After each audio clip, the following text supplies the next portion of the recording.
Walang bagong Pilipinas kung walang bagong Pilipino.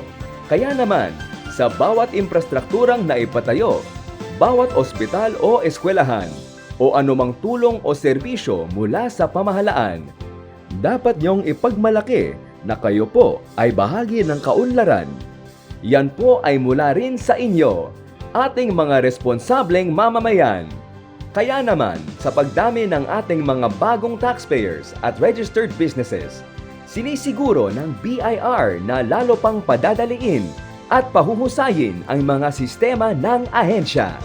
Noong August 1, 2024, inilunsad ng BIR ang kanilang bagong website na naglalayong lumikha ng hub para sa mga accessible tax information, updates at e-services na nagpapakita sa kahandaan ng ahensya na makipagsabayan sa mga makabagong panahon. Sa bagong Pilipinas, isang malaking pagbabago sa proseso ng pagbabayad ng buwis ang pagpapalawak ng electronic filing para sa lahat ng taxpayers na ipinatutupad dahil sa Ease of Paying Taxes Act. Layunin ng EOP padaliin ang pagfa-file ng buwis para sa mga micro at small taxpayers sa pamamagitan ng File and Pay Anywhere system at mga proseso online. Kasama rin dito ang pag-shift sa invoice system para mapabilis ang pagpaparehistro at pagproseso ng VAT refunds. Dahil sa digital transformation programs ng ahensya, parami na rin ang mga taxpayers na tumatangkilik sa online payment transactions at iba pang mga proseso.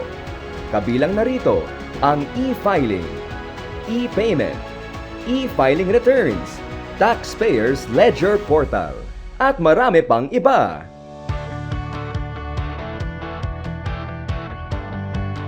Ang bagong Pilipino ay dapat may sapat na kaalaman tungkol sa tamang pagbabayad ng buwis.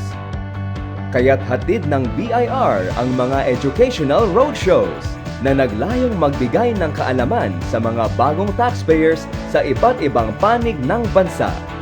Kaya't ngayong 2025, linalayon ng ahensya na mas marami pang marating na mga kabataan ang programang ito.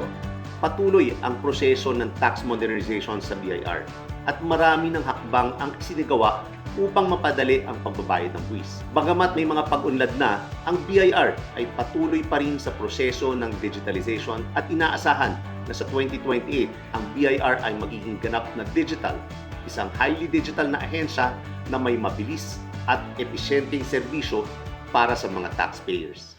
Para sa mas mataas na kalidad ng serbisyo, ang BIR ay proudly 100% ISO certified. Kasama rito ang 23 revenue regions at 131 revenue district offices ng ahensya. Sa pagpapatupad ng BIR ng digitalization at modernization ng government services and facilities, ipinapakilala naman sa mga taxpayers ang bagong-bago at hassle-free na mga e-lounge.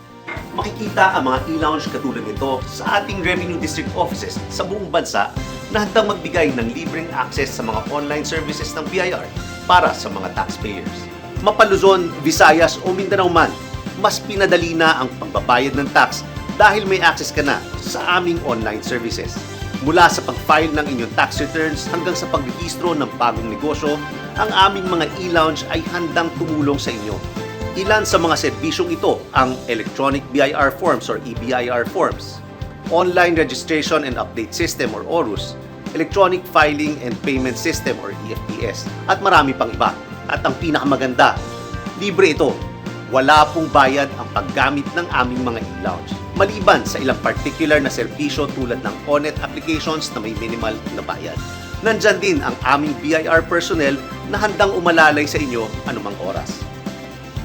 Ang mga e-lounge facilities ay bukas ng Lunes hanggang Biyernes mula alas 8 ng umaga hanggang alas 5 ng hapon, maliban kung holiday o government work suspension.